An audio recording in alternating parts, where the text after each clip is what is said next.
Good morning, everybody. Jonathan here. It's Monday.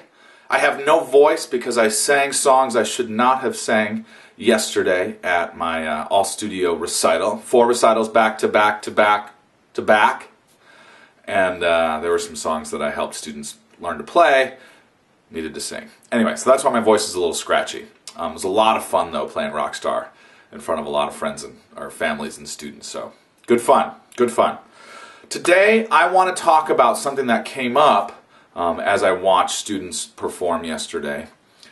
So I'm going to boil this down to the 5 most common mistakes that beginning students make. It can be on the guitar, it's probably on other instruments as well. I'm going to speak from the guitar point of view. All right? The first mistake that they make is that they don't warm up. They don't warm up. They dive into whatever they're practicing, and there's no sense of allowing the hands time to start, to get reacquainted with the instrument. That's really important. And I know it's said all the time. We talk about it. It's likened to athletics, and it's likened to a lot of other arenas in life. But it's key. You know, if we can just get our students to spend 5 minutes just getting the hands on the instrument and not playing anything too fast, playing something they know perhaps, just really slowly, just moving through the motions to get the fingers and the arms and the wrists ready to play. It's very important, very important. So many times my students come into lessons, they haven't picked up the guitar because they went home, and they went to school, and then they came to lessons. But if it's possible, then I think 5 or 10 minutes on the instrument at the beginning of the day or before you set to practice, just to noodle. You have free license to noodle. All right? 2, one of the things I witness a lot in lessons themselves, and so I know this is happening at home, is the dreaded stop and start over. Stop doing this.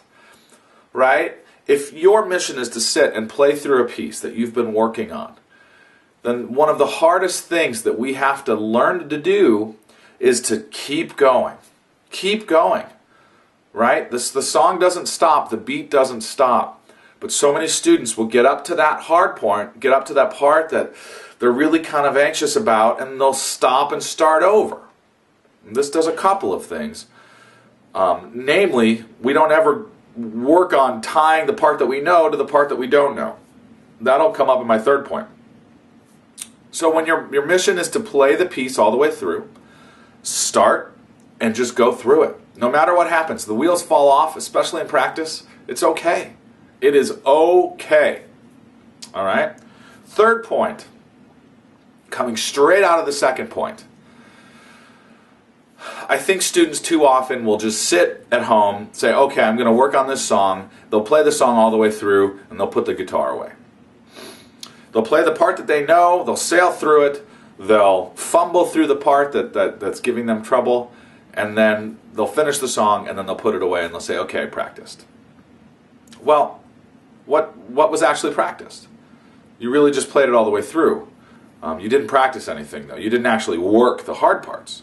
So what I try to tell my students is to focus on the thing that's the hardest, right? The 2 bars or the 4 bars, or maybe it's even 1 measure. Focus on that measure for 5 minutes at least. Really get it to where you don't have to think about that measure anymore. And then expand from that 1 measure to the measure before and the measure after. So now you're connecting what you know and what you don't know.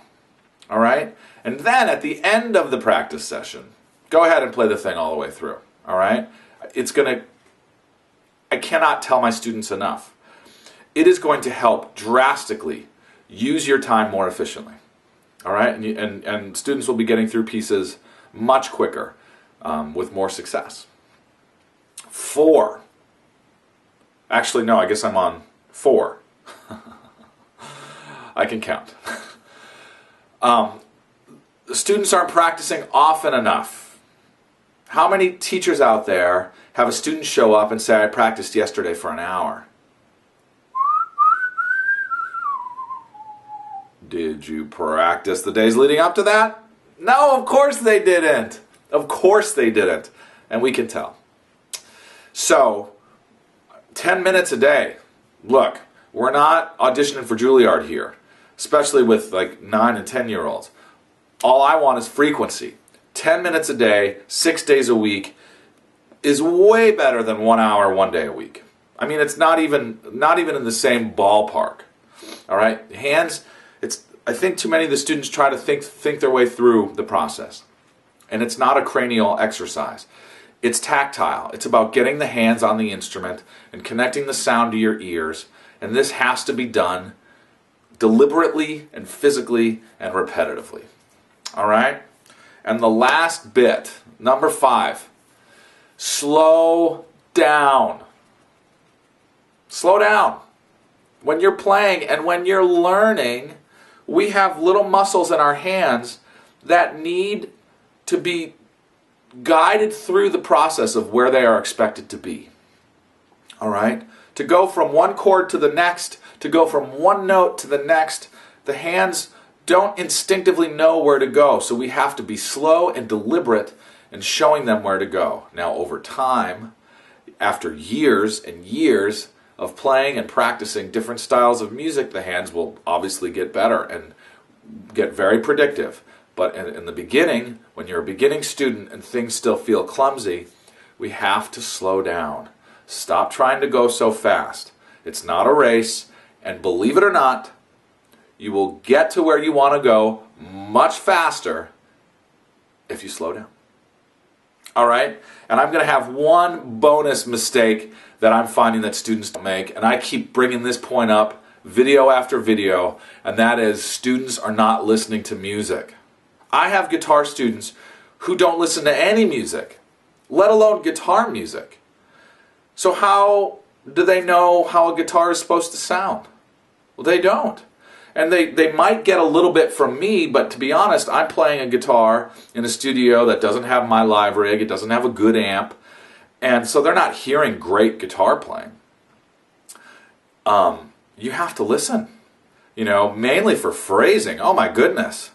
Here, every time there's a simple melody, I'll pick Amazing Grace with the student. I will always play a video. We'll listen to Amazing Grace together, just so I know that they've heard how it's phrased and how the line lays and how everything fits together. I wish they would do that more at home. Parents, if you're watching and you have students who are they're practicing musicians, they take lessons on an instrument, please sit down with them, if you can, every day for just a little bit, maybe one song, and have them listen to something excellent on their instrument. It'll make a huge difference. All right, and then they might even get interested. All right, thanks a lot. Please, if you have any questions or comments, comment below. Please subscribe. I would love to see your digital face. You'll see my face. I'd love to hear from you, and I'd love to see that you're enjoying what I have to offer. Thanks a lot. Have a wonderful week.